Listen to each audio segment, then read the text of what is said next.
Sir, S. மாப்பிள்ளை எங்க இருக்காரு? ஓ, போட்டோகிராஃபரா? வாங்க வாங்க. ஹலோ. மாப்பிள்ளைக்கு வயசு கொஞ்சம் அதிகமா. மாப்பிள்ளை மட்டும் தான் ஜம்முன்னு ரெடி ஆகணுமா? பட்டு வேட்டி சட்டையில நாங்களும் மாப்பிள்ளை மாதிரி ரெடி ஆகுறோம். Super sir. சரி சரி, மாப்பிள்ளைய பார்க்கலாம் வாங்க.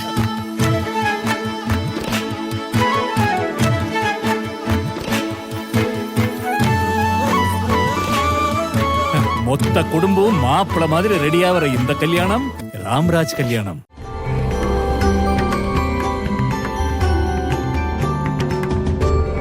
சில ஞானிகள் அப்படியே உற்பத்தியை வருவாங்க.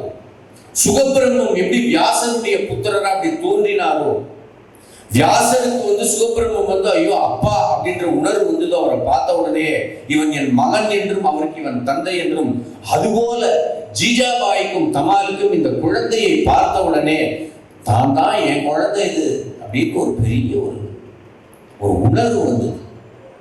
அந்த அம்மாவுக்கு ஒரு வாத்சல்ய பாவம் அந்த குழந்தை கிட்ட. அந்த குழந்தை அப்படியே வளர்க்க ஆரம்பிக்கிறாங்க. இது வந்த உடனே தெரிஞ்சு போச்சு, கங்கை கரையில இவ்வளவு ஸ்பெஷலா இந்த குழந்தை வந்திருக்கு. ரொம்ப ஆச்சரியமா அந்த அழகா வளர்க்குறாங்க. அந்த குழந்தை அப்படி வளர்ந்து வந்த உடனே தன்னுடைய மெதுவா தன்னுடைய அவதார ரகசியத்தை வெளியே காட்ட ஆரம்பிக்கிறது. ஒரு குறிப்பிட்ட வயசுல சுன்னத்து பண்ணுவாங்க இஸ்லாமியர்கள்.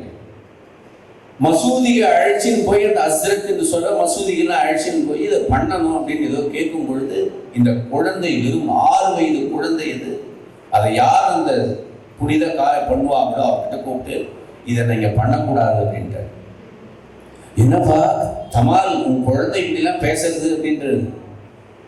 நான் பேசல, இந்த உடம்பு எப்படி வந்ததோ அப்படியே தான் திருப்பி இறைவன்கிட்ட கொடுக்கணுமே தவிர இதுல ஒண்ணு கூட சிதையக்கூடாது அப்படிங்கிறார் கபீர்தாஸ். ரொம்ப ஆச்சரியமா இருக்கு. சின்ன குழந்தை வரப்ப 6 வயசுக்கு எப்படி பேசக்கூடும். தமால் பயப்படுறாரு. இஸ்லாமியர்களுடைய அந்த விதிமுறைகளை நீ மீறக்கூடாதுப்பா, புரிஞ்சுக்கோ அப்படிங்கிறார். அப்பா எனக்கு தெரியும்பா, இது ஒரு சடங்கு. இந்த சடங்கை காட்டிலும் அல்லாஹும் ரஹீமும் இன்னும் பெரியவர்கள் அப்படிங்கிறார். இந்த சடங்கிற்குள் நீங்க உணரக்கூடாதுப்பா. அப்ப என்னப்பா பண்ணணும் அப்படின்னு கேட்கிறாங்க. எதுவுமே பண்ண வேண்டாம், நீங்க அப்படியே விட்டு விடுங்கள் என்ன அப்படிங்கிறார். 6 வயது குழந்தை அதுக்கப்புறம் அம்மா கிட்ட போகிறது. அம்மா கிட்ட போய் அம்மா குருன்னா என்னம்மா அப்படின்னு கேட்டுருந்த அம்மா கிட்ட. ஜீஜாபாய் கிட்ட குருன்னா என்னம்மா அப்படின்னு கேட்குது. என்ன நீ கேட்கிற? நம்ம ஹஸ்ரத் இருக்கு, நம்ம முஸ்லீம் மசூதி இருக்கு, அதை நான் கேட்கலமா. அது இருக்கு, அங்கேயும் இருக்கு. என் பேர் கபீர்னு வச்சிருக்கீங்களே, ரஹீம் அல்லாஹ் எல்லாம் எனக்கு தெரியுமே, யார் இல்லைன்னு சொன்னா. ஆனா என்னுடைய ஹிருதயத்துக்குள்ள ஒரு வெளிச்சம் ஒண்ணு இருக்குமா, அது என்ன கேட்க சொல்லுது. அது என்ன எனக்கு தவிக்கிறது. ஒரு குருன்னு ஒண்ணு எனக்கு ஒண்ணு தேவை, தேடத்துக்கு. குரு எங்கமா இருக்காரு அப்படின்னு எங்களுக்கு தெரியாதுப்பா. அதெல்லாம் எங்களுக்கு தெரிஞ்சது எல்லாம் உங்க அப்பா தொழுகை பண்ணுவார், இமாம் இருப்பார், அங்க போய் அவருக்கு சொல்லுவார். இதுதான் எங்களுக்கு தெரிஞ்சது. அல்லாஹ்வை தெரியும். இல்லம்மா, குருன்னு ஒண்ணு இருக்கு, அவர்கிட்ட இருந்து ஒரு உபதேசம் ஒண்ணு வாங்கணும். அந்த உபதேசம் வாங்கின அப்புறம் தான் எனக்கு ஒரு முக்கியமான விஷயம் நடக்கணுமா, அது நடக்கும் அப்படின்றது இந்த குழந்தை. ஆச்சரியமாயிடுது. என்ன உபதேசம், என்ன வாங்க போறீங்க அப்படின்னு. உடனே என்ன பண்றாங்க, இந்த குழந்தை இப்படி எல்லாம் இருக்கே அப்படின்னு ஆச்சரியப்பட்டு என்ன பண்றாங்கன்னா, அவர்களுக்குள் சர்ச்சை நடக்கிறது. தமால், உன்னுடைய குழந்தைய கொஞ்சம் வெளியிலேயே வச்சுக்கோப்பா, இது என்ன குழப்பத்தை உண்டு பண்ணிடும் போல இருக்கு அப்படின்னு அறிவுறுத்திடுறாங்க. அவ்வளவு சின்ன வயசுலயே கபீர்தாசன். கபீர் என்ன தெரியுமா பண்றார்? கங்கை கரையோரம் உட்கார்ந்துட்டு, நான் ஒரு மந்திரத்தை உபதேசம் பண்ணணும். அந்த மந்திரங்கிறது எனக்குள்ளார ஜுவலிச்சின்னு இருக்கு. அந்த மந்திரத்துக்குரியவன் யாரோ அவன் ஆத்மா ராமனாக இருக்கிறான். அவனை நான் தரிசிக்க வேண்டுமெனில் அதற்கு முன்பு நான் குருவை தரிசிக்க வேண்டும். அந்த குருவினுடைய கடாட்சம் வேணுங்கிறதுக்காக காசி விஸ்வநாதரை பார்த்து தவம் பண்ண ஆரம்பிச்சிட்டாங்க. அவங்க அப்பா மெதுவா என்ன பண்ணான்னா, கூட்டிட்டு போய் நெசவு தொழில அவர் ஈடுபடுத்துறாரு. நெசவு தொழில் ஈடுபடுத்தும் பொழுது அந்த குழந்தைகிட்ட இருந்து முதலில் வரக்கூடிய மிகப்பெரிய விஷயம் ஒன்று அந்த குழந்தைகிட்ட இருந்து என்ன, நெசவு எப்படி நெய்யறது அப்படின்னு சொல்லி தராங்க. இப்படி அடிச்சுக்கணும், திருப்பி இப்படி பண்ணணும், இந்த நூல் இங்க கோக்கணும், இந்த நூல் இங்க கோக்கணும். அம்மா எனக்கு தெரியுமா அப்படிங்கிறார். என்ன தெரியுங்க, எனக்கு உள்ளுக்குள்ளார ஒரு நெசவு நெய்து கொண்டிருக்கிறேன் அப்படிங்கிறார். என்னப்பா சொல்ற நீ அப்படிங்கிறார். எனக்கு உள்ளுக்குள்ள 2 அக்ஷரங்கள் தோன்றது. இந்த 2 அக்ஷரங்கள், இந்த எழுத்து எப்படி வந்திருந்து இல்லை, ஆனா கங்கையிலேருந்து முத்து எப்படி மேல வருமோ அது போல என் ஹிருதயத்திலேருந்து புறப்பட்டு என் மனசுக்குள்ள வந்துட்டே இருக்கு. அதை நான் வச்சு ஒரு அள்ளடி ஒரு நெய் கொண்டுட்டே இருக்கேன். அதுதானமா நீ சொல்ற. என்னப்பா சொல்ற புரியல. இப்ப பாருமா, ரா ம ரா ம ராம ராம ராம ராம ராம ராம அப்படின்னு நெய்கிறார். இந்த ராம என்கிற ஒரு பக்கம் மனதை ரா, அந்த ரா என்பது என்னென்ன, அக்னி பீஜம். அந்த ரா என்பது என்ன, அக்னி பீஜம் மட்டுமல்ல, ஞானாக்னி. இந்த மா என்பது என்ன, ஜீவன். இவன் என்ன ஜீவன், இவன் தலைக்குட்பட்ட கண்டிஷன், இந்த உலகத்திலே உழந்து கொண்டிருக்கக்கூடிய ஜீவன், இவன் மனம். இந்த ரா என்கிற அக்னி பீஜத்தோடு மா என்கிற ஜீவனை சேர்க்கும் பொழுது இந்த ரா என்கிற அக்னி இதை எரிச்சிடும் இந்த இடத்துல. அப்ப என்ன நடக்கிறதுன்னு கபீர்தாசர் சொல்றாரு. ராம என்று சொல்லிக் கொண்டிருக்கும் பொழுதே எனக்குள் அஞ்ஞானம் என்கிற விருத்தி அழிந்து ஞானம் என்கிற கங்கை பொங்குகிறது அப்படின்னு எழுதுறாரு ஒரு இடத்துல. நமக்குள்ளரையும் பொங்கும். ராம அப்படிங்கிறது உங்களை பொறுத்து வெறும் சப்தம், அவ்வளவுதான். உங்களுக்கு தெரிஞ்சது அவ்வளவுதான், நமக்கு தெரிஞ்சது அவ்வளவுதான். மேல் மனசுக்கு இது இவ்வளவுதான் தெரியும். ஆனா உள்ள இருக்கிற ஆத்மாராமனுடைய அந்த ஆத்ம சுரூபத்துக்கு என்ன தெரியும், என்ன ராமங்கிறதுடைய முழு விஷயம் தெரியும். கபீர்தாசர் அந்த சின்ன வயசுல என்ன பண்றாரு, அந்த நெய்து கொண்ட உடனே அவர் என்ன பண்றாருன்னா, அம்மா நான் இந்த ராமன்னு சொல்லும் பொழுது ஒரு நீல கலர்ல ஒரு மனிதன் தோன்றினான், கையில கோதண்டபாணியா நிக்கிறான், கூட மஞ்ச புடவை கட்டிட்டு ஒரு பெண் இருந்தா, அவ யாருன்னு தெரியுமா, யாரு பாது, அவ சீதம்மா அப்படிங்கிறார். இவங்க 2 பேரும் நாங்க நெய்யும் பொழுதெல்லாம் வராங்க அப்படிங்கிறார். நீ நெய்யும் பொழுது நானும் பார்த்தேன் வரலையா, அம்மா நீ வெளியே பாக்குறமா, நான் உள்ள பாக்குறேன் அப்படிங்கிறார். அம்மாவுக்கு மிகப்பெரிய உபதேசம் முதல்ல நடக்கிறது கபீர்தாஸ். அம்மாவுக்கு அப்பாவுக்கு தான் முதல்ல உபதேசம் இந்த இடத்துல. அப்பா இப்படிலாம் பண்ணிட்டீங்கன்னா எப்பவா நீ துணியை விற்க போற அப்படின்னு கேட்கிறாரு. துணி ஏற்கனவே வெளுத்துடுது அப்படிங்கிறாரு. ஏற்கனவே இது வெளுத்த துணிய இன்னும் நீ என்ன வெளுக்க வைக்கிற அப்படிங்கிறார் அம்மா கிட்ட. கபீர்தாஸ் ஞானிகள்லாம், ஞான சமுத்திரா இருக்கட்டும், ஞானிகள்லாம் அப்படி பிறந்த உடனே என்னன்னா அக்னி மாதிரி வந்துகிட்டே இருப்பாங்க. இந்த இன்ஜின் சூடேறி வண்டி ஏறி போறதெல்லாம் கிடையாது ஞானிகள் விஷயத்தெல்லாம். அப்படி வந்த உடனே அந்த அவதார நோக்கத்தை கிடுகிடு நடத்தின்னு போறது. ரமண மகர்ஷி 16 வயசு. எல்லா ஞானிகளும் தட்சிணாமூர்த்தி சுவாமி தான் உட்காந்து பேசினோம். சின்ன வயசு 5 வயசுல நீயே நான் நானே நீ முடிச்சிட்டார் அந்த இடத்துல. நீ தான் நானும் நான் தான் நீ. அப்புறம் என்ன உபதேசம்? இதுக்கப்புறம் நீங்க செக் பண்ண வேண்டிய அவசியம் கிடையாது. கொஸ்டின் பேப்பர் கிடையாது. நான் யோகம் படிச்சிருக்கேன்னா, நான் உபதேசம் வாங்கியிருக்கேன்னா, நான் எத்தனை வருஷம் தவம் பண்ணேன், இதெல்லாம் எந்த கொஸ்டினும் கிடையாது. எடுத்த உடனே அந்த அத்வைத நிலை அங்க நின்று பேசி அந்த ஸ்டேட்மெண்ட்டே உங்களுக்கு சொல்லிடும் இவங்க ஞானி அப்படிங்கிறது. உள்ளுக்குள்ள ராம சீதாவுடைய அந்த தரிசனம் அவருக்கு கிடைக்குது. இந்த தரிசனம் கிடைக்கிறத வெளியில அவர் நெய்து காமிக்கிறார். புரிஞ்சுக்கணும் இந்த இடத்துல. அந்த கடையில உட்கார்ந்து இருக்கும் பொழுது என்ன பண்றாரு, கடையில உட்கார்ந்து ஒருத்தர் விலை கேட்கிறாரு. இது எவ்வளவு, இந்த பீதாம்பர் நெய்து வச்சிருக்கே, டவல் மாதிரி இப்படி வச்சு விற்கிறாங்க இஸ்லாமியர்கள். இது விலை கிடையாது அப்படிங்கிறார். என்ன விஷயம் இல்லை, நான் நெய்து இருக்கிறது வாங்கிக்கணும்னா உனக்கு ஒரு தகுதி வேணும் அப்படிங்கிறார் கபீர்தாசர். ஏன் உனக்கு அந்த தகுதி இருக்கான்றது நான் பணம் தானே கொடுக்க போறேன். நீ கொடுக்குற பணம் ஓரம் கட்டு. நீ யார் வந்திருக்கேன்றது எனக்கு தெரியும். நான் இங்க வெறும் துணியை மட்டும் விற்கல அப்படிங்கிறார். 10 வயசு இருக்கும் அப்போ. நான் துணியா விற்கிறேன் இங்க உட்கார்ந்துட்டு நீ வாங்கிட்டு போறதுக்கு இல்லப்பா. நான் என்ன கொடுக்குறேன், என்கிட்ட உனக்கு ஒண்ணு கொடுக்குறேன், உனக்கு அதை வாங்கிக்கக்கூடிய தகுதி இருக்கான்னு பாரு, நீ வாங்கிக்கோ அப்படிங்கிற. இது யாருன்னு காட்டுறதுக்கு வைகுண்டத்திலிருந்து ஒரு வேதியர் முடிவத்துல விஷ்ணுவே உட்கார்றாரு. நான் கேள்விப்பட்டேன் இங்க கபீர்தாசர் யார் இருக்கா அப்படின்னு ஒருத்தர் உட்கார்ந்துட்டாரு. அவர் வந்த உடனே என்ன பண்றாருன்னா, எவ்வளவு பாய்ந்த எத்தனை வராகன் அப்படின்னு கேட்கிறாரு. நீங்க இதுக்கு என்ன விலை வச்சிருக்கீங்க அப்படிங்கிறாரு. நீங்க இதுக்கு என்ன விலை சொல்லியிருக்கீங்க அப்படிங்கிறாரு. இது விலை மதிக்க முடியாததுன்னு தெரிஞ்சதுனால நான் இங்க வந்து வாங்குறேன் அப்படிங்கிறார். அப்ப காசு கொடுக்க முடியுமா? இது காசு கொடுக்க முடியாது, அதனால நான் அப்படியே வாங்கிப்பேன். அப்ப வாங்குவோம் அப்படிங்கிறார். வாங்கிட்டேன் அந்த பீதாம்பரத்தை எடுத்து அந்த வேதியர் வடிவில் வந்தவருக்கு எடுத்து போத்துறாரு. போத்தின அப்புறம் அந்த வேதியர் சும்மா இருக்க வேண்டியது தானே. இதுக்கப்புறம் தான் சோதனையே. என்னென்ன, நேரா அவங்க வீட்டுக்கு போயிட்டார். அவங்க அம்மா கூப்பிட்டார், கதவு தட்டி, உன் பையன் வியாபாரம் பண்ணிட்டு இருக்கான, வேற என்ன பண்ணிட்டு இருக்கா அப்படின்னு கேட்டார். ஏற்கனவே ஊர்ல பேச்சா இருக்கு, கபீர் கடையில உட்கார்ந்தான்னா ஒன்றும் வியாபாரம் ஓடாது, தமாலுக்கு இன்னும் கஷ்டம்தான் அதிகமாகும், எங்க இருந்தது வியாபாரம் பண்றது அப்படிங்கிறதுக்கு. இப்ப இப்படி போயிட்டு இருக்கே கடை அப்படின்னு சொன்ன, என்ன பண்றது அவனை வச்சு நாங்க என்ன பண்றது இல்லை, அவன் என்னென்னவோ பேசுறானே. அவன் ஏற்கனவே இங்க இஸ்லாமியர்களை மசூதியில சேர்க்கறது இல்லை, இந்த மாதிரி ஒரு புள்ளையை பெற்று வச்சிருக்கேன்னு. இந்து மதத்தில் இருக்கிற எல்லா தெய்வங்களையும் பத்தியும் அவன் பேசுறான்.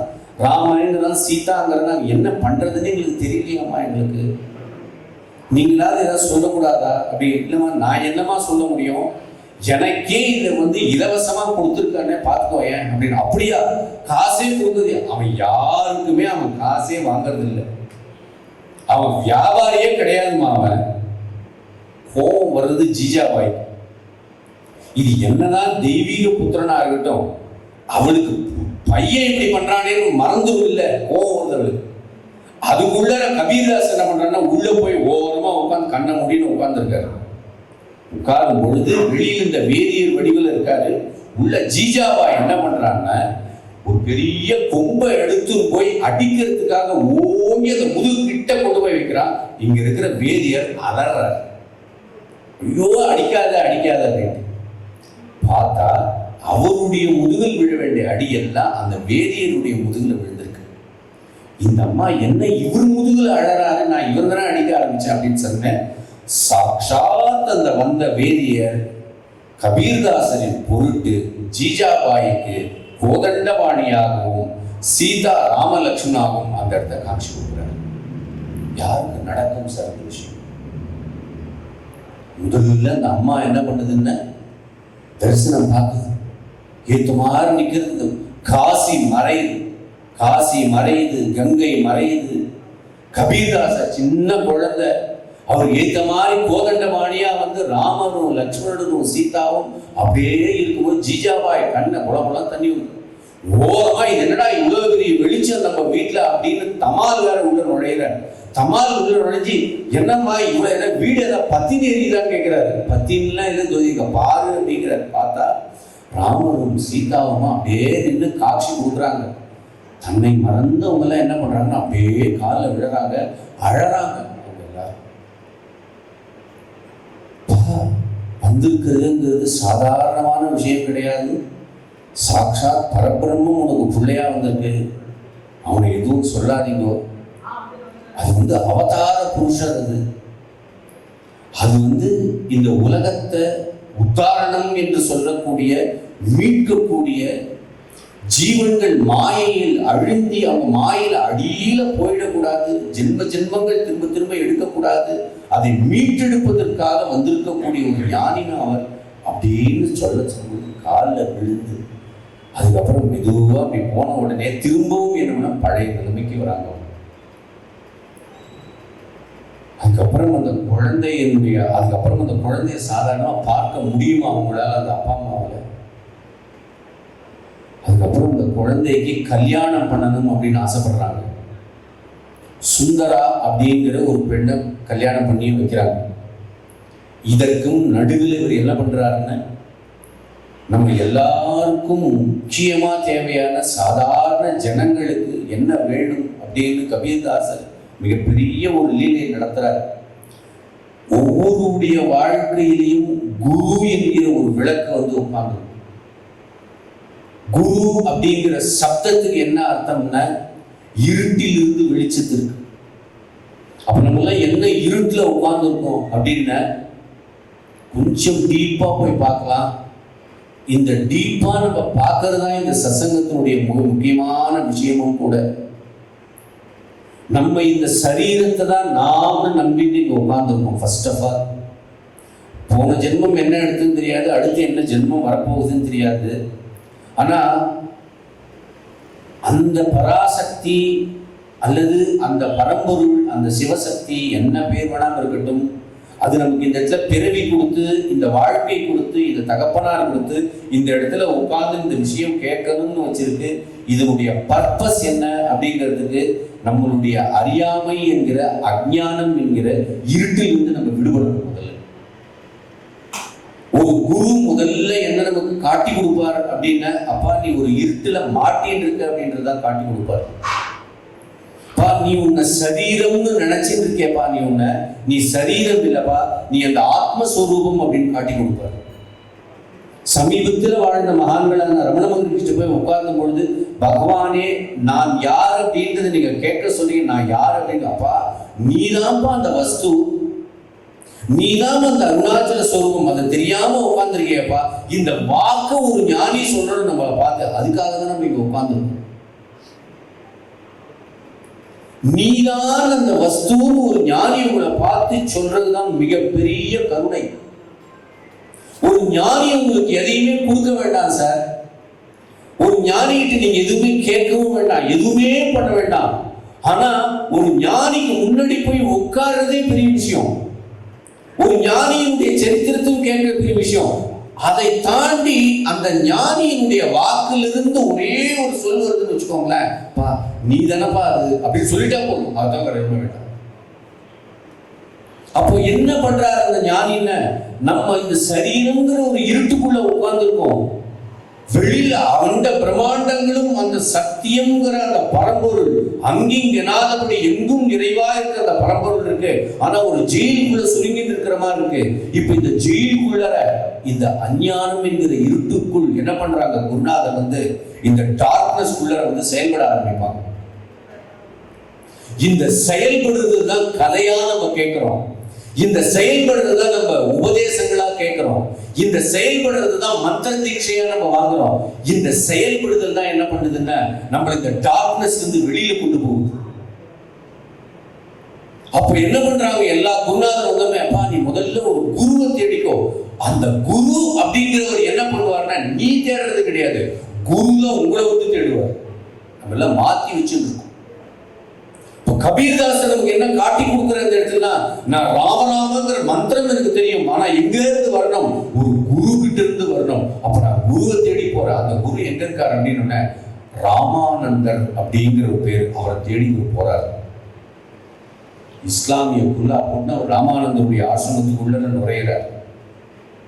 நமக்கு ஏன் அந்த பரம்பொருள் அந்த எனர்ஜி தெரியல?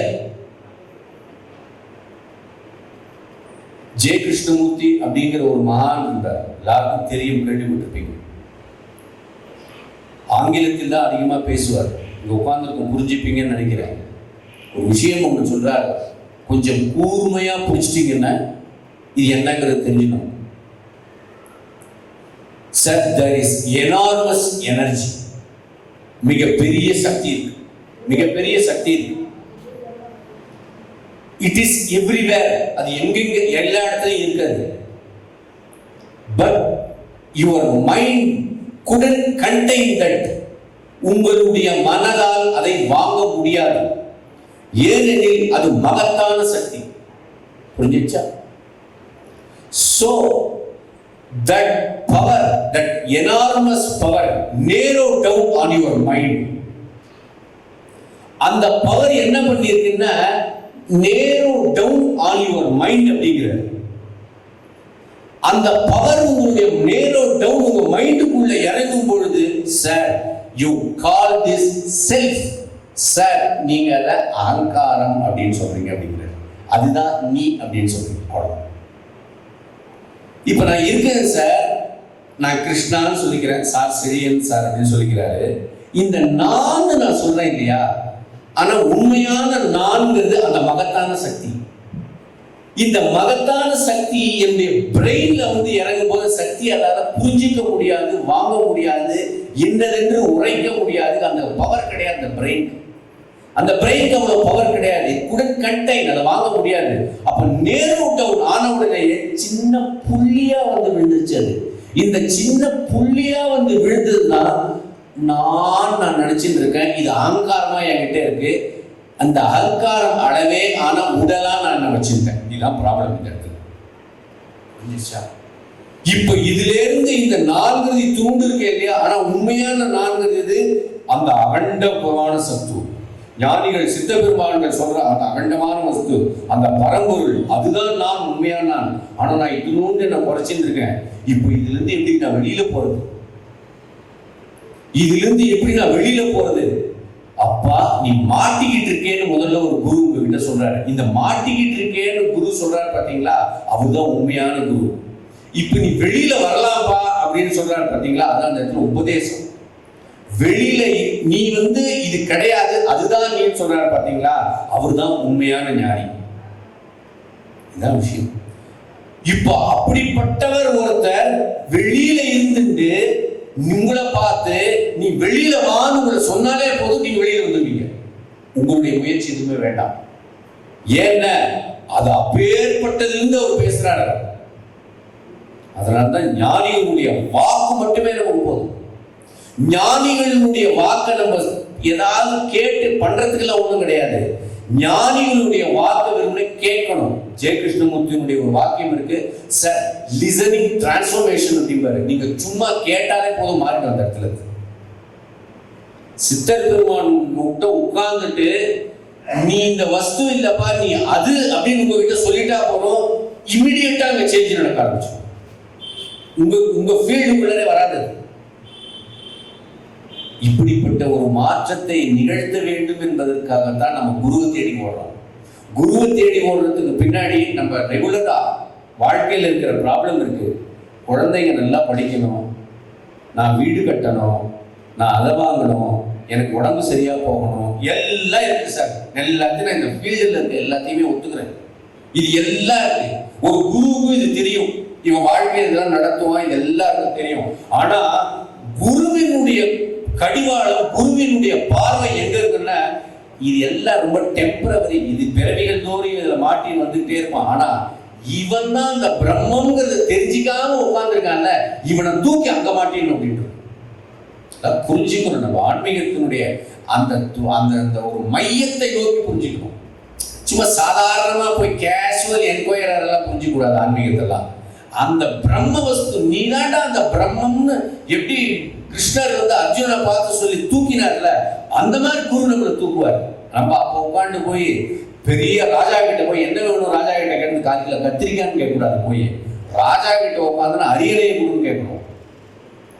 ரமணத்தை கேட்பார், அருணாச்சலத்துக்கு நீ என்னப்பா வேண்டும் அப்படின்னு கேட்டாங்கன்னா, அருணாச்சலத்துக்கிட்ட இது வேணும் அது வேணும் வேண்டிப்பா. இல்லப்பா அருணாச்சலமே நீயே எனக்கு கொடுன்னு வேண்டும் கேட்கும். அருணாச்சலத்துக்கிட்டவே நீ எனக்கு கூட அப்படின்பாரு. நேர் நின்றனையன் அருணாச்சலா அப்படிம்பாரு ஒரு இடத்துல ரமண மகரிஷி. என்னென்ன, நீ எனக்கு நேருக்கு நேரா நின்று என்ன உனக்கு குடு அப்படின்னு கேளு அப்படிங்கிறார் ஒரு இடத்துல. நம்மளை பார்த்து கேட்கிறார் ரமண மகரிஷி, கேட்கிறார் நேர் நின்றனையன் அருணாச்சலா, நேருக்கு நேரா நின்றுக்கும் அருணாச்சலத்தை மலையை பார்த்து, எனக்கு உலகத்துல இவ்வளவு ப்ராப்ளம் இருக்குன்னு தெரியும், இவ்வளவு பிரச்சனையை நான் சால்வ் பண்ணிட்டு இருக்கேன், இதுக்கு நடுவுல அடுத்த பிறவி எடுக்கக்கூடாதுன்னு உன் மூலமா எனக்கு உபதேசம், அருணாச்சலம் மூலமா உபதேசம். நான் தெரியாதனமா ஆயில்ய வழிபாட்டுக்குள்ள வந்தா சித்தர் பெருமானுடைய அருள் கிடைச்சிச்சு. மெதுவா ஆன்மீகத்துல போயிட்டு இருக்கும் பொழுது பல பேர் பேசி பேசி நீ யாரும் தெரிஞ்சுக்கோன்னு சொல்லிட்டாங்க. இந்த பேச்சு கேட்டு அருணாச்சலத்துக்கிட்ட போய் கிரிவலம் வரவ ஆரம்பிச்சிட்டேன். இப்ப எனக்கு பிரச்சனை ஸ்டார்ட் ஆயிருச்சு. என்னென்ன, நான் தான் அந்த பிரம்மம்னு தெரியணும் அப்படின்றாங்க. அப்ப நான் என்ன பண்றது? நேர் நின்றையன் அருணாச்சலா, நேருக்கு நேரம் கேட்க சொல்றேன். என்ன இங்கிலீஷ்ல சொல்றாங்க, you deserving it and own it, உனக்கு முழு தகுதி இருக்கிறத கேளு அப்படிங்கிற. இந்த வீடியோ உங்களுக்கு பிடிச்சிருந்தா லைக் பண்ணுங்க, கமெண்ட் பண்ணுங்க, ஷேர் பண்ணுங்க, சப்ஸ்கிரைப் பண்ணுங்க. அதோட மறக்காம பெல் ஐகானையும் கிளிக் பண்ணுங்க. சார் எஸ், மாப்பிள்ளை எங்க இருக்காரு? ஓ போட்டோகிராஃபரா, வாங்க வாங்க. ஹலோ. மாப்பிளைக்கு வயசு கொஞ்சம் அதிகமோ? மாப்பிளை மட்டும் தான் ஜம்முன்னு ரெடி ஆகணுமா?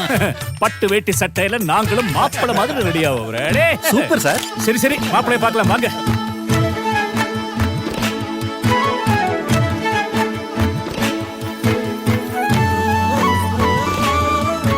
மொத்த குடும்பம் மாப்பிளை மாதிரி ரெடி ஆகிற இந்த கல்யாணம் ராம்ராஜ் கல்யாணம்.